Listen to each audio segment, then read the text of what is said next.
I would assume the sports.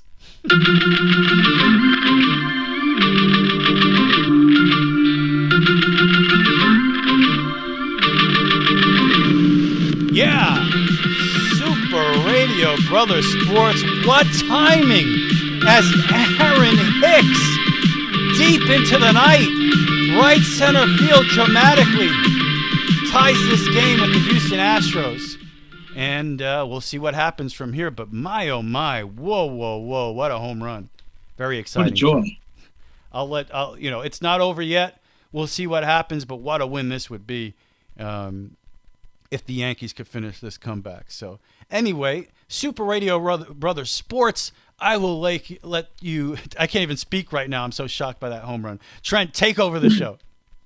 Well, you might interrupt me if the Yankees do end up walking it off, because they did hit a 3-run home run. So, something's going to tell me, something, we have to cut in for breaking news because the Yankees just walked it off, and everything. And then you got John Sterling, the Yankees win. John Sterling, who's been off for a couple weeks now. Pretty weird to turn on Yankee games and not hear Sterling calling them. But we had Ricky Ricardo in there and AAA guy, I forget his name, but decent stuff. How dare you forget the AAA guy's name? What do you want me to say? I'm sorry. He does the Trenton Thunder games.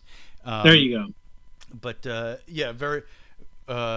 very weird to. He could be listening right now, and he could be very insulted, very upset. But you know what? You did a great job, dude. I'll put the radio broadcast on usually if I'm traveling somewhere. Usually I'm listening to K and the Yes Network at home. Oh yeah, watching the game. So, but yeah, weird to turn on the radio and not hear Sterling doing the game. Definitely. No, just laying out kidding aside, John Sterling is a legend announcer in Major League Baseball. Just as a fan of the game in general, I respect what he does, and congratulations to him. He is taking some time off because he's he doesn't want to travel these days, and that happens sometimes. The guy's in his mid-80s, and if he wants to take some games off, thanks to advice that he's gotten from guys like Vin Scully and so many other guys, so many other veteran broadcasters in the game, why not? The guy deserves it. He's been announcing games, Rich. He's been doing baseball in general for over 60 years. So I mean, he's or just not just baseball, but he used to do NBA. He did the New York Stars football. He's done so many other things, and he's been behind the mic for over 60 years. And if he wants to take some time off during a season, by golly, you better let him do it. Oh, and what is it? Over 30 years of Yankee baseball, the dude didn't miss any games. Sterling is just every single game he's there calling the ball game, and it's the radio broadcast, so he's doing playoffs and World Series as well. Some people don't like the cheesiness and the over-the-top nature of what he does, but I think if you're a Yankee fan, you love what Sterling does. I have to say his home run calls are pretty innovative. One of my favorite, and then we'll get on with the actual play on the field because we're going to start with baseball. By the way, our teams played each other again this week. What do you know? The Yankees, because of their great start, won another series against Tampa Bay, and much to my chagrin, it happens. But what was I going to say? Oh yeah. So I was going to say, but one of my favorite John Sterling home run calls is when Brian McCann would hit a home run, or whenever he's with the wait, was it Brian McCann or was it James McCann? It was McCann. One of them. It was Brian McCann. Yeah. That's what I thought. Brian McCann would hit a home run, and Sterling would just go nuts. He would go, "Oh yes, McCann can! Oh yes, McCann can!" I always loved that. My second favorite call was when he went for Austin Romine. He had to come up with something because Austin Romine didn't hit very many home runs, and he had to think of something on the fly, and he goes, "Romy, he's my homie." And I thought that was great. And I've always loved the Gleyber Torres home run. Like a good Gleyber Torres is there. Oh, yeah, he's had a ton of them over the years. And, I wonder what the home run call would be for you. If you hit a home run, I wonder what it would be like. Richard Carroll hit one right off the barrel. I was thinking the same thing. That's a pretty good one, Trent. That's not bad. That is a pretty good call right there. I don't know. Rich, he's not a snitch. A home run. Oh no, wait, that doesn't work. I'll think. Rich, He's going to leave you in a ditch. No, wait, that's horrible. What am I doing? Wait, no, that's a terrible home run call. What am I thinking? I can't think of a good home run call for myself. I'm sorry. Rich, he's the super cool, awesome dude that just hit a home run. No, it's not good. Rich, the only thing he knows how to do is ditch. I don't know. Anyway, I that's a good one. I got to think of a good home run call for myself. But, yeah, Sterling, one of the greats, and he'll be there for the biggest games coming up here at the end of the season. So we're looking forward to hearing some more John Sterling. Been doing the games for a long, long time, and if you're a Yankee fan, you'll love him. There's no doubt. Sure thing. But anyway, let's go to the play on the field. The Tampa Bay Rays are not doing very well right now, as a matter of fact. If you want my honest opinion, they played some of their worst baseball since you got to go back to 2018. You look at the Rays, they are outside looking in as far as the playoff spot's concerned. They are in fourth place. The last time they were in fourth place this late in the season was back in June of 2018 when they did not make the postseason. The last 3 years, 2019, 2020, and 2021, of course, they've made the playoffs in some capacity, of course, with that shortened season in 2020 where they almost won the World Series, lost to the Los Angeles Dodgers in that tournament season, if you will, as a lot of people call it. They really haven't been this far back in a long time, so this is unfamiliar territory for a lot of these guys. But they've been through it. The Rays have just been decimated with injuries, and if I was asked to sum up the Rays in a sentence, I would simply say they need to score more runs offensively. The starting pitching is doing their job, but the offense needs to pick them up. And another thing is they need to get healthy because they are not healthy. They have 15 players on the injured list right now. One of the latest, I should say, being Manuel Margot on Monday night in that loss to the New York Yankees 4-2 on that game on Monday, where I think Judge hit a ball to the outfield, and Manuel Margot went back and tried to catch it, but he got his foot stuck in the wall. And he did something in that knee. It's not completely clear how long he'll be out, but he is always one to really play good defense in the outfield, as well as run into one occasionally when it comes to the offense. But we're trying to find some silver linings as far as the Rays are concerned. Tampa Bay did lose 2 out of 3 to the Yankees. Monday night, they ended up losing that game 4-2. They came back and tied the contest in the 8th, but in the 9th, New York scored a couple of runs to make it 4-2. Once again, those runs came on a throwing error. So what new? Tampa Bay's given up 46 unearned runs this season. Tuesday, though, the Rays came back to beat the New York Yankees thanks to Itzhak Paredes. Have you heard of him, Rich? Oh, I heard of him now. I know that they actually got that's one of those things where you see how good the Tampa Bay organization can be. I believe they got Paredes in the Meadows trade.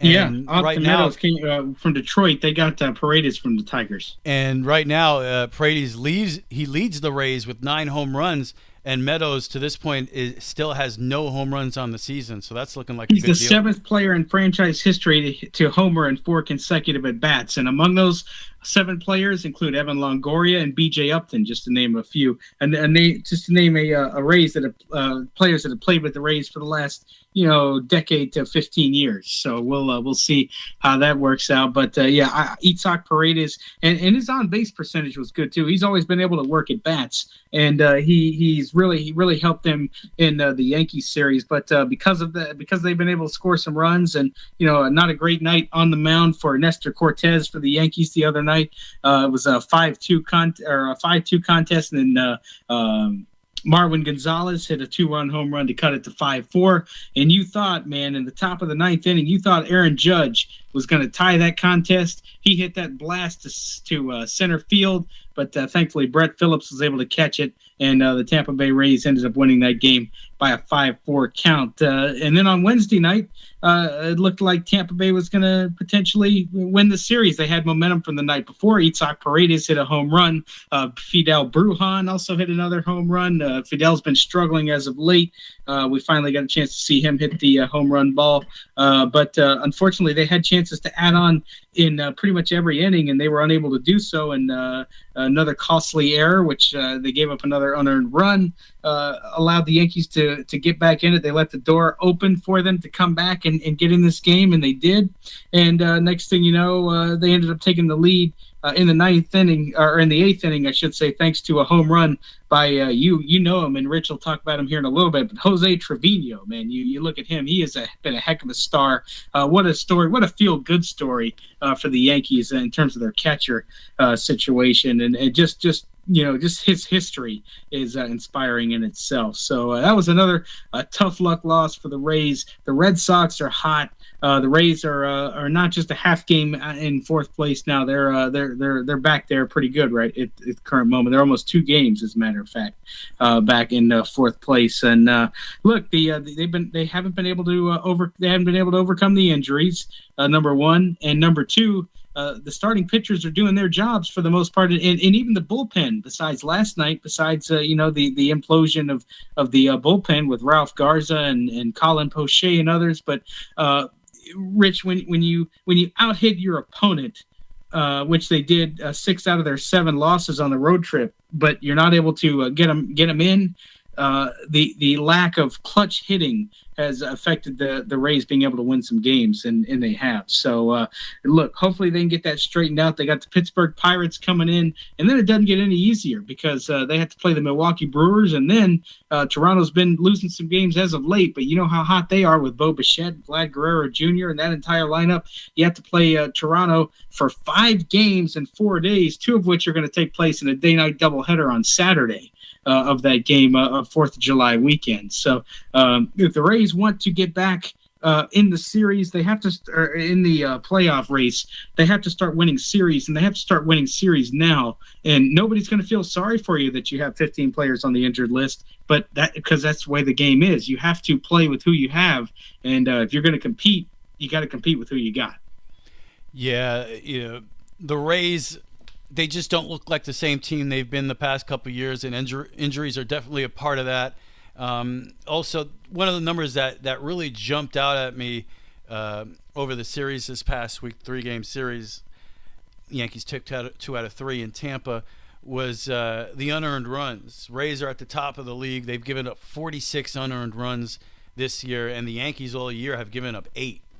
So, and that's a real clear indication as to why the teams are where they are. You saw it a couple of times manifest itself in this series. That error at shortstop that allowed Gleyber Torres to score and get the Yankees back into the game. So the unearned runs are just a sloppy baseball team right now if you're the Tampa Bay Rays. And the Yankees continue to do what they do. The Yankees going into that series, and still at this point, they might lose this game here tonight. By the way, Trevino got robbed of a chance to have a game-winning hit. Kiner Falefa was safe at second base, trying to steal. They called him out. They even went to the replay, and the replay seemed pretty clear that he was safe in there. It was close, but they still called him out. Very next pitch, Trevino singles to center field, so that would have been game over. But since Falefa was called out at second base, Yankees have 2 outs with a man on first here in the bottom of the ninth. But the point I'm getting to is the 23rd, we're recording this podcast. The Yankees have not lost a game in the Bronx in June. It's pretty ridiculous. They just haven't lost a game in the Bronx the entire month, which is pretty wild. And a lot of we all know about the great start that the Yankees have, 50 wins and everything. But a lot of people like to point to, well, you just played the Cubs, you played the Guardians. Well, the Guardians are hot now, but you haven't played great teams. And everybody pointed to this stretch of ball games, especially with the division rivals. You got 9 straight games against the Rays and the Blue Jays, a chance for the Rays and the Blue Jays to themselves back into the American League East race, and a good chance for the Yankees to turn around and say, no, this is a different year. This is a different team, a different animal. You're not getting them back in this race. And 9 games later, Yankees are 7-2 in those games, increasing their lead over both the Rays and the Jays, even though now the Red Sox seem to be the team that's kind of jumping more into the conversation. But let's face it, Yankees pretty much buried the Rays and the Jays in the past 9 games. So it's really good stretch for the Yankees. Really cool things happening. And that's why I think that third game against the Rays was so important, when you go down 3-0 and then 4-1 to come back and win, because you didn't want to lose that series to the Rays. You've had such a streak going so far this year. The Yankees are 18-2-2 in series. So you didn't want to lose a series to the Rays. You didn't want that to happen. So for them to come back and then come back the way they did, where the day before Aaron Judge got the day off, he's been on a bit of a slide, hasn't been hitting as well as he was previous weeks. His average went down from 317 to about 302. He's been in a little bit of a slump. Second game of the series, they give Aaron Judge the day off. He pinch hits in the 9th inning and hits one to the warning track away from possibly tying the ball game. But Aaron Judge comes out in the third game of the series after the day off, 2 home run performance, 27 home runs on the year. And one of those home runs, my goodness, actually there is video and pictures coming out a day later of the ball actually clearing the catwalk. It went over the catwalk in Tropicana, which is one of the most incredible shots I've ever seen. Man, oh man, that was an incredible home run. And as you mentioned, for Trevino to be the guy to come out in the 8th inning after the 2 Judge home runs to hit a 2-run home run, just really amazing to see Trevino. And that's one of the differences with this team so far this year. They got a lot of guys in the lineup with what, I guess you could call the clutch gene. They get up there and they're not easy outs. This isn't Joey. Trevino gets up there. You just feel confident the guy's at least going to make contact in a big spot. There are guys up in Gleyber Torres is back. He's that guy again this year that, up in a big spot. You're just feeling good about him. You're feeling good about Judge. You're feeling good about these different guys getting up in big situations. Even a guy like Aaron Hicks, who was hitting well under 100 for the entire season, he's hitting about 330 right now in the month of June and is getting big hit after big hit, none bigger than the one that he's had tonight so far. You got this mindset that you haven't seen with the Yankees in quite some time. Aaron Judge has 6 multi-home run games this season. He joins Babe Ruth, in 1928 as the only players in franchise history to have 6 multi-home run games in the first 70 games of the season. Only Babe Ruth ever did that. That's a pretty wild stat right there if you think about it. So it continues to be fun. They continue to impress, and these past 2 weeks, you could put it in cruise control a little bit, where you feel like, man, they've really given themselves a cushion here. But you want to be greedy as a fan too and say, keep winning, man. Let's keep this pace going. Let's keep the fun. You're a Yankee fan. You haven't seen anything like this since 1998. And if you're a baseball fan, you just don't see baseball teams play at this pace. So as you mentioned, Boston's hot. They've won 8 out of their last 10. They've pulled to 8 games over 500. They've joined Toronto in second place in the division, 12 games behind the Yankees. A lot's going to be said in October. The Yankees are going for that bye. That you don't want to compete in the wild card round. That's the new playoff format. You're playing for this bye now. Looks like the Yankees are going to put themselves in a good position to get that bye, and they'll be waiting in the divisional round. And you know what? It might be Boston in that divisional round. It might be Toronto. It might be the Rays. So, regardless of what happens here on out, the Yankees will probably have to beat one of these teams in the American League East when it actually matters. I like Tampa Bay's chances if they get in the tournament, if you will, the quote unquote tournament. And number 2, if they get healthy. If they can get healthy and then get in, I like our chances to, I don't know about necessarily win it all, but at least get past the first round and advance to the second round. But that's we're thinking way too far ahead. The Rays, first of all, they have to Aaron get there. Judge into the corner. Ball game over. Yankees win. The Yankees win. Aaron Judge with a walk-off double into the corner. An incredible comeback. Down 6-3 in the ninth inning.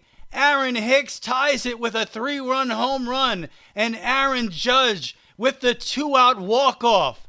Incredible. The ninth walk-off win in 70 games for the Yankees. Their ninth walk-off win in 2022. A season that has been incredible to this point. To beat Houston the way they beat Houston tonight with this comeback. That's the and all the great wins these past couple weeks, beating the Rays and all. This is the win of the season so far. My goodness, this team is fun to watch. Yankees beat Houston 7-6. What a comeback! You just scared the hell out of me just now. I was, I understand. It's kind of one of those things where kind of reminded me like, we're not actually broadcasting a baseball game right now, but it's kind of one of those things where the color guy is saying something. Next thing you know, the play-by-play guy has to jump in real quick. Excuse me, there's a big play happening. So they had to jump in, and that's exactly what happened. Aaron Judge just hit a ball into the corner. That's all going to be on. That's going to be on Sports Center tomorrow, and the next day, and the day after that. And so we'll see how that goes. But my goodness, anyway, Trent, that is the win of the year. I'm pumped up.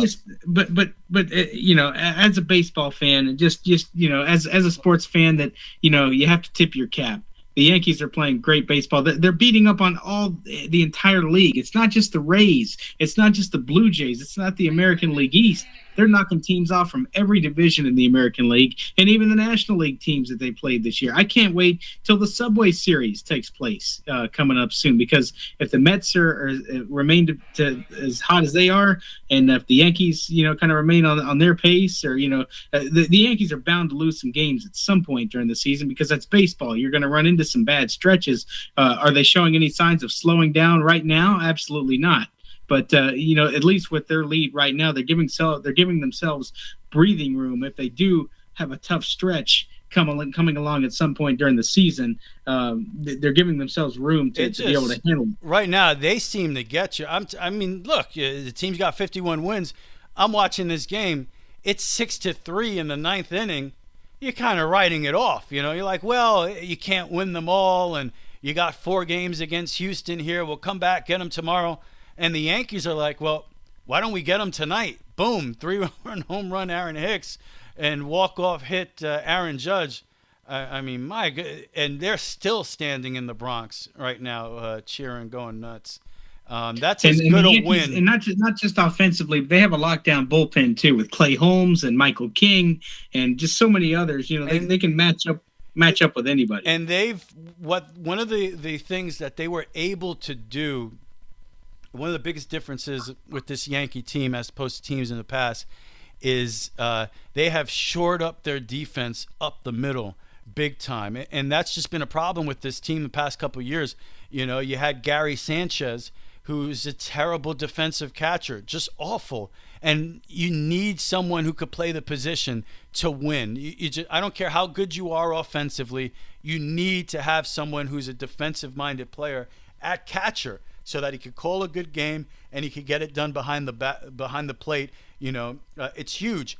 And Yankees get rid of Sanchez. They bring in Trevino, and they got Higashioka there. 2 guys that are darn good catchers. And Trevino is proving to be a clutch hitter as well.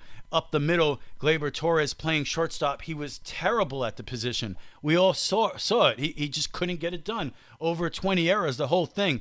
You get him back to his natural position at second base. You get Kiner Falefa at shortstop. All of a sudden, your defense is pretty good up the middle. All the way up to center field, where Aaron Judge, all of a sudden, guess what? The dude's your center fielder.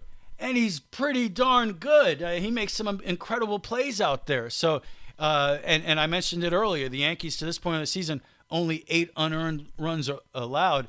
And pitching has been great, timely hitting, the whole thing. But the defense, for me, it starts with confidence on, and of course you had him for half a year last year, but Rizzo at first base just solidifies that defense on the infield. And then you could get DJ LeMahieu at third, which he's great at third. It's his best position. Not to mention when Josh Donaldson is playing third base, another Gold Glove caliber fielder. So Yankees don't make a lot of mistakes on the field defensively. And another big thing that's changed for them is the aggressiveness on the base paths.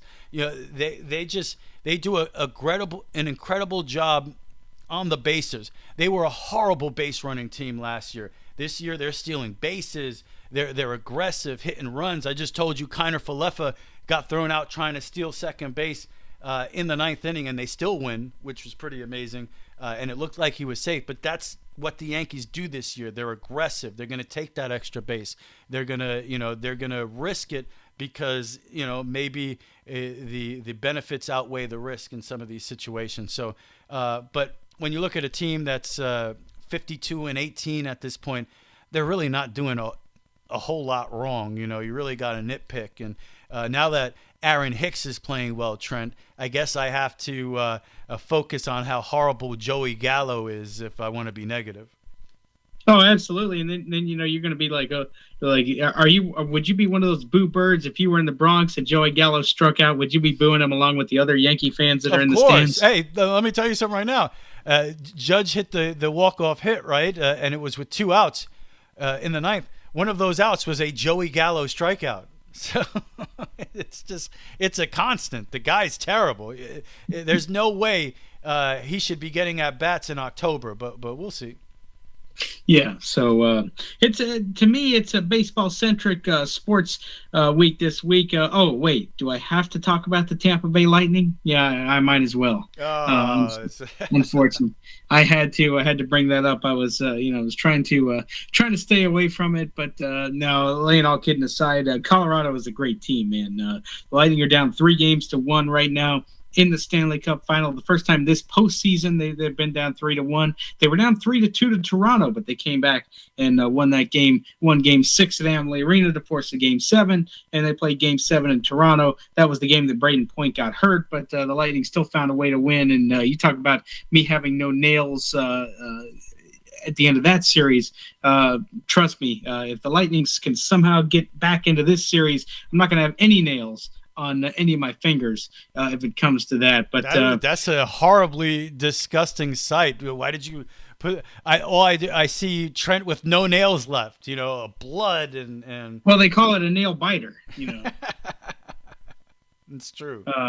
But anyway, no, the Lightning are in a little bit of trouble. I hate to say it. I said the same thing during the New York Rangers series, because I said, oh man, the Lightning are New York's too good. New York's a fantastic team. But you know what? They didn't have the playoff experience that the Tampa Bay Lightning did, and it showed. The Lightning had 9 days of rest prior to that series starting against the New York Rangers. Well, the Colorado Avalanche had a little bit more rest because they swept the Edmonton Oilers in the Western Conference Finals, whereas the Tampa Bay Lightning battled to 6 games with the New York Rangers, where they ended up having to win 4 straight to come back and win that series. And if you live and die trying to come back and win playoff series in the National Hockey League, it's going to come back to bite you at some point. But let's just look back at last night's game. Tampa Bay outshot Colorado 17-4 in the first period, but they only got 1 goal out of it. In my opinion, Colorado just looked on their heels in the first period. I mean, look, 36 seconds in, Anthony Cirelli scores a goal to make it 1-0 Lightning. You're feeling good. Tampa Bay's playing well on the 5-on-5, and then they just kind of got complacent throughout the game. Colorado ended up scoring to tie the game at 1. Then the Lightning got another goal to make it 2-1. It was kind of a back-and-forth affair from there. But the final goal that Colorado scored in regulation to tie the contest at 2, Andrei Vasilevsky didn't even see the puck at all, man. It just, for whatever reason, he just wasn't focused. It was just kind of a goal. It was a nice play, and it was by design by Colorado, but it was a kind of goal that Andrei Vasilevsky has normally stopped and has normally saved throughout the regular season and the postseason. and they didn't do it. And they were only playing with 5 healthy defensemen, by the way. Eric Chernak left that game with an injury. We'll see how he does in practice. The team is already up in Denver getting ready for Game 5 tomorrow night, and Colorado could close it out on their home ice tomorrow night. You just never know. But in the grand scheme of things, Tampa Bay's penalty kill hasn't been great in this series. Colorado's been taking advantage of the power play. Colorado's been great enough on the 5-on-5 that they really didn't need the penalty. But when they have a power play, you can almost mark a goal into the scorebook, at least for this series. But look, Rich, you're seeing a step up in competition for the Lightning. The Colorado Avalanche haven't won a Stanley Cup in over 20 years. You know how bad they really want it. The Lightning also, all the way back in the days of Patrick Waugh. Absolutely, yeah. And you want the Lightning. The Lightning really want it. They want it bad. They want to make history. They want to go back to back to back and be the first team in over 20 years to be able to do that too. But it's gonna. My logic tells me that this series is over just because the Lightning are tired. Andrei Vasilevsky did look pretty tired on the ice last night. So did Stamkos. So did pretty much that whole front line of the Lightning. They were just tired. They've been playing nonstop, it seems like for ages. And sometimes the fatigue will catch up to you. But then it's also how deep of a team Colorado is, and how their coaching staff has gotten them prepared. And you got to tip your cap too. But I have to say, the series is not over. People have been known to come back from down 3-1 in hockey before, but my heart tells me. Trent, we just saw the Rangers do it in the first round against the Penguins. They were down 3-1 and came back. Right, to win but the that Penguins series. are not the same team as the Colorado Avalanche right now. Well, and the Rangers aren't the same. I don't team think they're on that the same caliber. The Lightning are, and the Lightning are champions. And sometimes to do something special like three-peat, it has to be over the top special. So, boy, oh boy, wouldn't it be thrilling and incredible to three-peat coming back from 3 games to 1 down. You think about, I think about the Cleveland Cavaliers, and Cleveland hadn't won a championship in a million years. I forget what it was, 40 years or something like that. And it took coming back down 3-1 in one of the maybe the most incredible NBA finals I ever saw, when LeBron and the Cavaliers come back and beat the Warriors that year. LeBron basically carried that Cleveland team. And for Cleveland to finally get their championship, it had to be something wild like that. So maybe for the Tampa Bay Lightning to be the first team to three-peat in the sport since the Islanders did it in the early 80s, maybe for them to do something that special, it's going to have to be something incredible, like coming back from down 3-1. And if you just look at it from this standpoint, all you got to do is now return the favor. Colorado just won a game in Tampa. Well, now you go win a game in Colorado. And if you do that, all of a sudden you're faced with a scenario where all you got to do is win a Game 6 at home to force Game 7.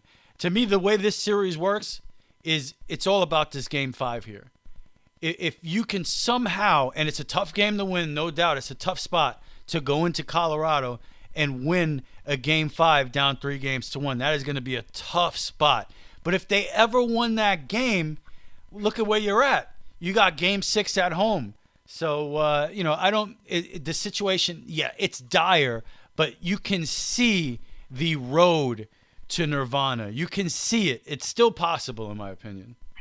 And Nazem Kadri scored the game-winning goal in overtime for Colorado last night. And a lot of the Lightning fans were very upset, because it looked like Colorado had too many skaters on the ice. And it was clear by a lot of screenshots that were taken, and everybody was like, oh my gosh, Colorado's completed a legal play. And people were all bent out of shape about that. And I understand Lightning had I think they had an argument, and the NHL officials made a statement saying that, they didn't see anything. All 4 officials didn't see what was happening. So, I understand why the Lightning fans were upset, but that's not the play that made the game for the Tampa Bay Lightning. The Lightning were complacent in both the second and third periods. They had opportunities to add on to their lead. They just didn't do it, and their just lack of puck management and their lack of play on defense really allowed Colorado to open the door and run through it and then slam the door behind them to get that win and to steal a game at Amalie Arena where Tampa Bay doesn't lose very much.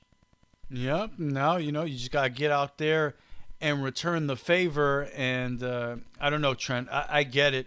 Sometimes it's tough to be positive when your team goes down 3-1, especially in the championship round. You've been through so much to get to this point, and you're playing a team that so talented in Colorado. And one of the shocking things to me, I believe in the last game, in Game 4, I believe the Lightning outshot Colorado in that game. So if that's true, I would be disappointed in that if I was a Lightning, because I think you got to win that game at home.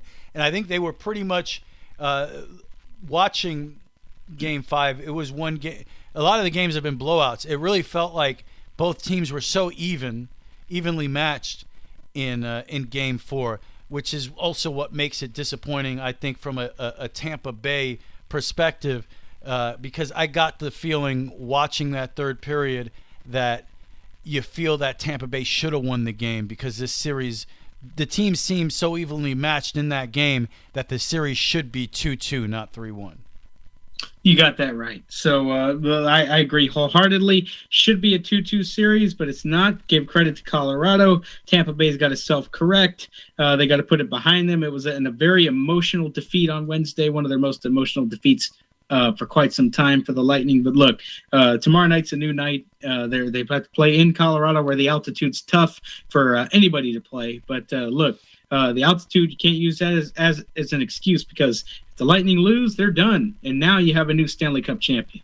Oh, and I'll tell you, it makes it more difficult, because when you're in the position you're in and you've won back-to-back championships, it's been a long time since you've seen your team lose. That's what happened with the late 90s Yankees. Yankees won 4 out of 5 championships, 3 in a row. When the Yankees lost Game 7 of the World Series to Arizona, it'd been over, almost 4 years since you saw the Yankees lose. I mean, it was rough, man. I was walking around in a daze for weeks after that loss, because you're just not used to it. Because of that, like, I know most men don't usually cry over sporting events. I don't, cry over sporting events, but would you be surprised if some Lightning fans, shed a few tears if they didn't make it this year? It's hard not to in that situation, just because you get this far, and again, you have not tasted the bitter taste of defeat in years now. All you know is winning. I think it was 19 straight series or whatever it is that the Lightning have won. You have not lost in a long time, and when it finally does happen, it's gonna hurt. Like I said, that Yankee loss in Arizona, it was weeks, man. You'd be having a good day, and then you just think, oh shit, Yankees lost. It just pops in there, and it brings you down, because you haven't lost in years. It's just not a feeling you're used to. You're right about that. So I'm hoping that we're not. But hey, yours truly very well could. Even though I usually don't cry over sporting events, this might. If we come to that point, you have to film it, Trent. If you start crying, we need that on Super Radio highlights. We need that on Super Radio Brother highlights. The beloved Lightning, they just got beat. I think people crying, that would be a popular video. If you look at this guy crying about the Lightning. No, that is to be done behind closed doors, okay. Sir. So the offer's out there. Super Radio Media would like to get the exclusive of Trent crying over the Lightning. Oh, I'm sure they would. I'm sure that video would go viral. Our newsroom. They're all over it. They want to be there, Trent. Absolutely, the newsroom, and we will have microphones in that room whenever it happens. But anyway, that's pretty much a wrap on the sports. I want to save the NBA draft, if possible, for next week. That happened tonight, but as soon as we get everything dissected and press conferences and stuff, I want to play some audio next week from the Orlando Magic's first pick and several other things. We can analyze the draft on next week's show because the Stanley Cup Finals will, no matter if it goes to a Game 7 or not, it'll already be over by next week. So we'll have a lot more time to discuss the NBA. But in terms of that, that's pretty much the sports for this week.